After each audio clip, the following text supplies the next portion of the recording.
Oh yeah, let's read and go on an adventure. Hey friends, welcome to Papa Read This. Today we're going to be reading Curious George Goes to the Hospital by Margret and H.A. Ray. Let's get right into it.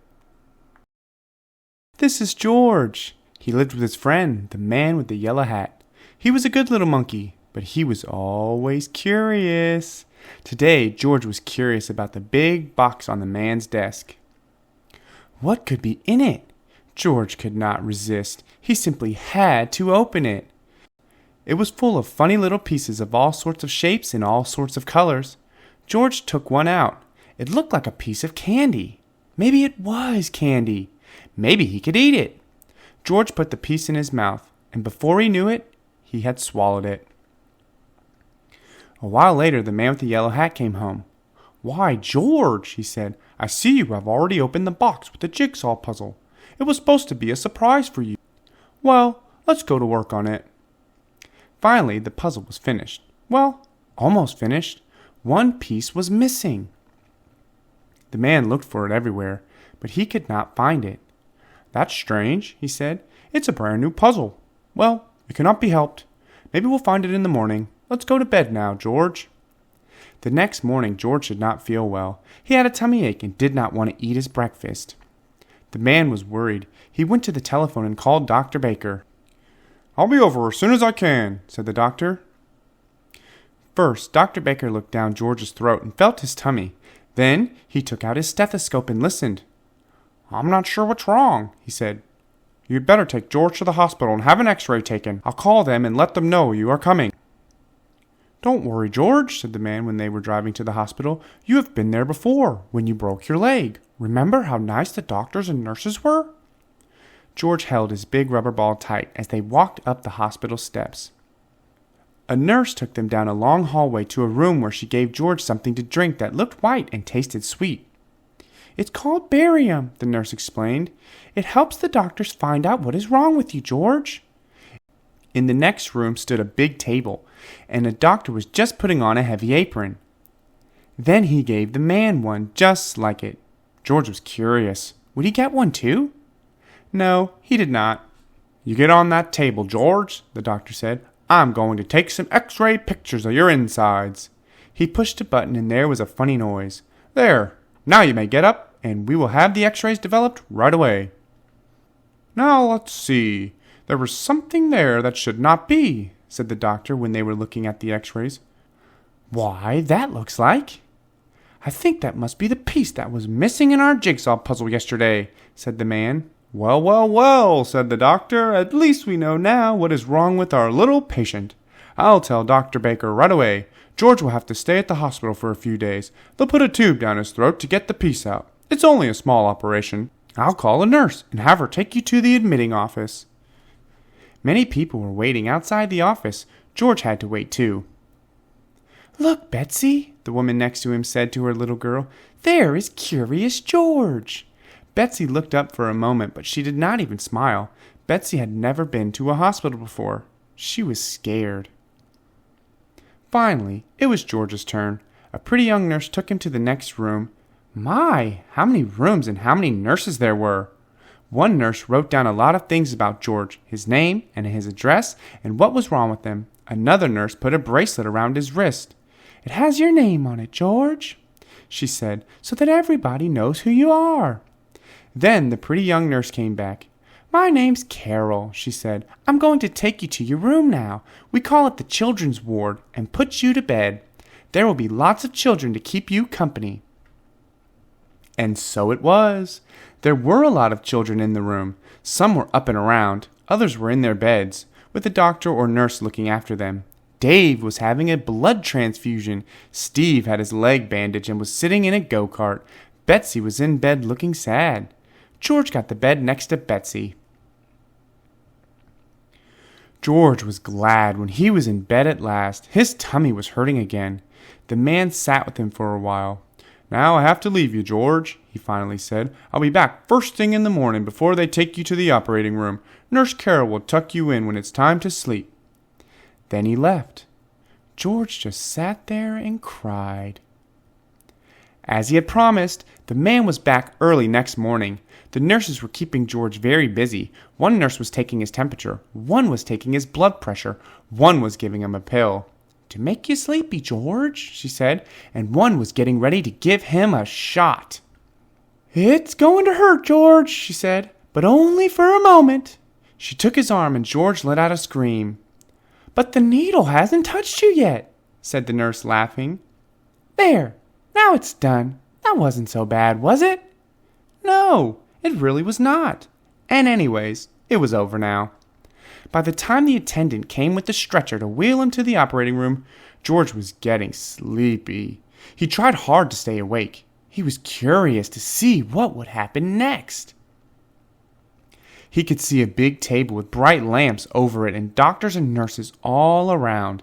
They had caps on their heads and masks over their faces, only their eyes were showing. One of the doctors winked at George and patted his head. It was Dr. Baker, who had been to the house when it had all started. He looked funny with his mask on, and then George was fast asleep. When George woke up, he did not know what had happened. He did not even know where he was. Then he saw Nurse Carol. "It's all done, George," she said. "They got the piece out. In a day or two you'll be running around again."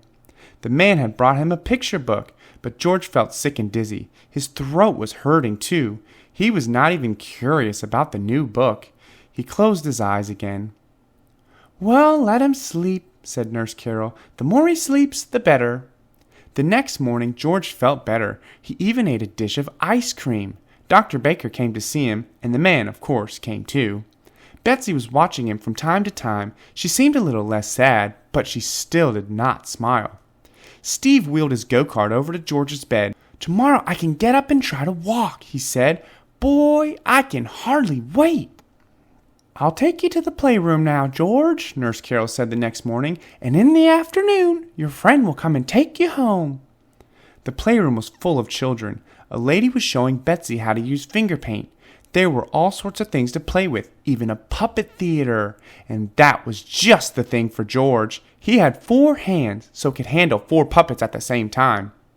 George gave a real puppet show with a dragon and a clown and a bear and a policeman.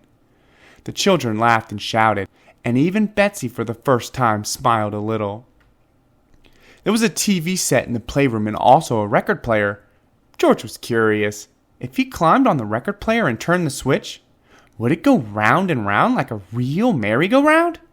It did! It started slowly, then it went faster and faster, and whoopee! George had lost his balance and was sailing through the air.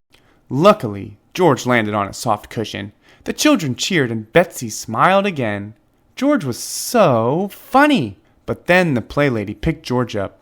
"That's enough for now," she said. "You better take a nap before lunch. We have a big day ahead of us. The mayor is coming to visit the hospital today, and later on you will be going home, George." When George woke up, Steve was just taking his first steps. A nurse was helping him, and the children were watching. The go-kart was standing there empty. George was curious. He looked at it. Then he climbed into it. Then he grabbed the wheels, and then, while nobody was looking, he wheeled the go-kart right out of the room. George could make the go-kart go very fast. This was fun! Down the hall he went. By now the nurse had noticed that he was gone and came rushing after him. "George! George!" she shouted. But George was too excited to listen. He wheeled around the corner and down the ramp to the floor below, where some men were busy pushing lunch carts, and a lot of doctors and nurses were showing the mayor around. George tried to stop, but it was too late. Wham! The go-kart landed right in the middle of everything. Lunch carts tumbled, spinach and scrambled eggs and strawberry jam were all over the floor. People fell over each other, and George was thrown out of the go-kart and landed right in the mayor's arms. What a mess it was! "You broke all my dishes," someone cried. "He ruined the go-kart," complained another. "What will the mayor think of it?" whispered someone else, and so it went. Suddenly, everybody looked up and listened. From above came happy laughter, and there stood Betsy, laughing, laughing, laughing. Then the children joined in. Then the mayor started laughing. And finally, everybody just laughed and laughed. Everybody, that is, except George. Betsy came running down the ramp, threw her arms around George, and kissed him. "Don't be sad, George," she said. "The whole thing was so funny. I never laughed so much in my life. I'm so glad you were in the hospital with me." Now the director of the hospital spoke. "Sorry this happened, Mr. Mayor," he said, "but I think we'll just clean up the mess and be done with it." "George," he went on, "you've made a terrible mess, but you also made our sad little Betsy happy again, and that is more than any of us has done. And now I see your friend has just come to take you home. So goodbye, George, and take good care of yourself." The children crowded around the window waving goodbye when George and the man with the yellow hat were finally leaving the hospital. As the car was turning into the driveway, Nurse Carol came running after him. "Here's a little package with something that belongs to you, George," she called, "but don't open it before you are home." George was curious. Well, who would not be? The moment he reached home, he ripped the paper off, tore open the box, and there was the piece of the puzzle that had caused all the trouble. "How nice of the doctor to save it for us," said the man with the yellow hat. "And now we can finish the puzzle." The end. And that brings us to the end of our adventure with George. What an exciting story.